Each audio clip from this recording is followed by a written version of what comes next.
Okay, moving on. We're going to look at stem and leaf diagrams. How do we draw a stem and leaf diagram? The point of a stem and leaf diagram is to try and arrange the data using part of the initial number as the stem and part of it as the leaf. Looking at these values here, the digit in the tens column is going to be the stem, and I have multiple stems, the smallest one being 40, since there's nothing in the 30s. So my stems are going to be 40, 50, 60 and 70, but I'm going to represent them simply as 4, 5, 6 and 7. Okay, so that represents a digit in the tens column of these specific values.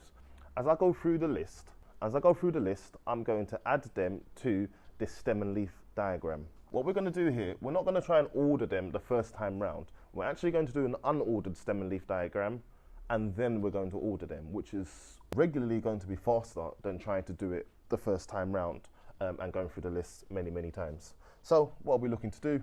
66, I'm going to have a 6 as this leaf. 48, just going to put an 8 here.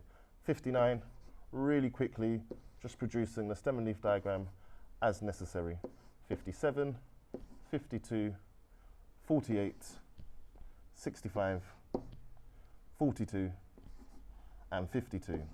All right, my first version of the stem and leaf diagram is done. Some people would have only done 2 or 3 numbers by now, trying to put them in order. From here, I'm going to have my ordered or my neat version of the stem and leaf diagram.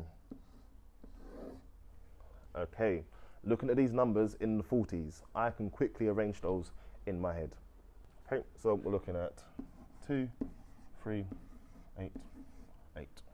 For the next column, Okay, and that's the stem and leaf diagram.